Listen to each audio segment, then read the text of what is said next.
ઓખા નવી બજાર ખાતે ઓખાકા રાજા ગણેશ મહોત્સવમાં 11 દિવસનું ભવ્ય આયોજન રવુભા માણેક પરિવાર સાથે તેમની યુવા ટીમ દ્વારા કરવામાં આવી રહ્યું છે, જેમાં ગણેશની થીમ પર ડાન્સ હરીફાઈનો અનોખો કાર્યક્રમ યોજાયો હતો, જેમાં 50 બાળકોએ ક્લાસિકલ ડાન્સ રજૂ કરીને સર્વને મંત્રમુગ્ધ કર્યા હતા। તમામ બાળકોને મનોજભાઈ થોબાણી પરિવાર દ્વારા પ્રોત્સાહિત ઇનામો આપવામાં આવ્યા હતા અને તમામ બાળકોને ભાવસિંહભા કેર પરિવાર દ્વારા રોકડ પુરસ્કાર આપી પ્રોત્સાહિત કરાયા હતા। અહીં જજ તરીકે રહેલા પૂજાબેન દવેએ ઓખાકા રાજા ગ્રુપના આ કાર્યને બિરદાવ્યું હતું અને ગ્રુપ ડાન્સ અને સોલો ડાન્સમાં આવેલ પ્રથમ, બીજા અને ત્રીજા નંબરે આવેલ સ્પર્ધકોને અગ્રણીઓના હસ્તે ઇનામો આપવામાં આવ્યા હતા। વક્રતુંડ મહાકાય સૂર્યકોટિ સમપ્રભ નિર્વિઘ્નમ કુરુ મે દેવ સર્વ કાર્યશુ સર્વદા। વિઘ્નહર્તા ગણેશજી, દરેક શુભ કાર્યની પહેલા ગણેશજી, દરેક કાર્યની સફળ મનોકામના સાથે સ્મરણ થાય તો એ ગણેશજી।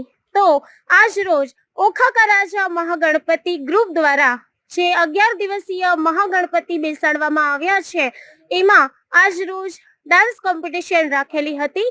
50 થી વધારે બાળકોએ હર્ષ ઉલ્લાસ સાથે ડાન્સમાં ભાગ લીધો હતો। એ દરેકને ઓખાકા રાજા ગ્રુપ દ્વારા પ્રોત્સાહન ઇનામ પણ આપવામાં આવેલ હતા અને પ્રથમ, દ્વિતીય, તૃતીય એ રીતે સોલો અને ગ્રુપમાં જેમના નંબર આપેલા હતા એને પણ ખૂબ સારા ઇનામોની વણઝાર લગાવી હતી। તો આજે 50 થી પણ વધારે બાળકોએ ડાન્સમાં ભાગ લીધો, જેની થીમ હતી ગણપતિ। ગણપતિની થીમ ઉપર એટલા સરસ ડાન્સ કર્યા કે જજને અને આવેલ ગ્રામજનોને પણ મંત્રમુગ્ધ કરી દીધા હતા।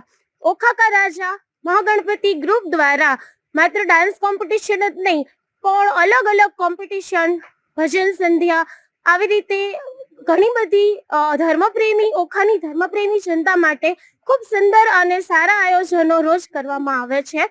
તો ઓખાકા રાજા દર વર્ષે વર્ષોથી અનોખી, મોટી અને તેજોમય મૂર્તિ 11 દિવસીય બેસાડે છે અને છેલ્લે બટુક પૂજન પણ કરાવવામાં આવે છે।